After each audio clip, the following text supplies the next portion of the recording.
Hello friends, welcome to Bliss Cinemas. இன்னைக்கு நம்ம தமிழ் டப்பிங்ல ரிலீஸ் ஆயிருக்க Beast Game season 2 web series எப்படி இருக்குன்னு பார்க்க போறோம். வாங்க வீடியோக்குள்ள போகலாம். இது ஒரு கேம் ஷோ கான்செப்ட்ல எடுத்திருக்காங்க. இப்போ இந்த வெப் சீரிஸோட கதையை பத்தி பார்க்கலாம். இது ஒரு கேம் ஷோ நடக்குது. அதுல பாத்தீங்கன்னா மொத்தம் 200 கண்டஸ்டன்ஸ் கொண்டு வராங்க. 100 பேர் பாத்தீங்கன்னா வேர்ல்டுல இருக்க பயங்கர ஸ்ட்ராங்கஸ்டான ஒரு 100 பேரும் அதே மாதிரி ஸ்மார்ட்டஸ்டான ஒரு 100 பேரையும் கொண்டு வராங்க. இந்த 200 பேர்ல ஜெயிக்கிறவங்களுக்கு பாத்தீங்கன்னா $5 மில்லியன் பணம் பிரைஸா தர போறாங்க. அதுக்காக ஃபர்ஸ்ட் கேம்ல பாத்தீங்கன்னா 200 பேர்ல இருந்து 100 பேரா குறைக்கிறாங்க. அதாவது 100 பேர் எலிமினேட் பண்றாங்க. அடுத்து பழைய சீசன்ல விளையாண்ட ஒரு 10 முக்கியமான கண்டஸ்டன்ஸ் உள்ள கொண்டு வராங்க. கொண்டு வந்துட்டு இங்க யாருக்குன்னா நாங்க ஜெயிக்க மாட்டோம் அப்படின்ற நம்பிக்கை இருந்ததுன்னா ஆளுக்கு 100 கேக் வச்சிருக்கோம் அப்படின்ற மாதிரி சொல்லி அதுல இருந்து ஒரு 10 பேரை அமுச்சு விட்டுட்டு இந்த 10 பேரை உள்ள சேர்த்துக்கிறாங்க. அதுல இருந்து அடுத்த கேம் வச்சு அதுல இருந்து ஒரு 50 பேரை சூஸ் பண்றாங்க. இந்த மாதிரி 3வது எபிசோட் வரைக்கும் பாத்தீங்கன்னா கடைசியில 25 பேரா கம்மி பண்ணி வச்சிருக்காங்க. இதுக்கப்புறம் கடைசியில யார் அந்த ஒருத்தர் அந்த $5 மில்லியன் அடிக்க போறாங்க அப்படின்றது தான் இந்த கேம் ஷோவோட மொத்த கான்செப்டே. இப்போ இந்த கேம் ஷோவோட பாசிட்டிவ் நெகட்டிவ் பத்தி பார்க்கலாம். பாசிட்டிவ், கண்டிப்பா யாருக்கெல்லாம் கேம் பிடிக்குமோ அவங்களுக்கு பிடிக்கிற மாதிரி ஒரு டிசைன் பண்ணியிருக்காங்க.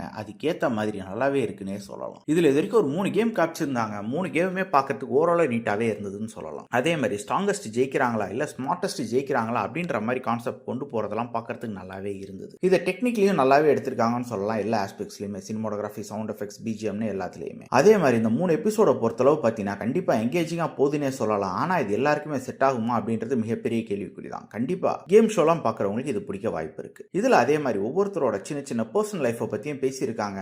அவங்க எதுக்காக காசுக்காக இங்க வந்திருக்காங்க அப்படின்ற மாதிரி கான்செப்டும் நல்லாவே எடுத்திருக்காங்க. மொத்தத்தில் பார்த்தீங்கன்னா இது ஒரு டீசென்டான வெப் சீரிஸ் தான். வேணும்னா ட்ரை பண்ணி பாருங்க. இன்னொரு வீடியோவில் சந்திக்கலாம். தேங்க்யூ.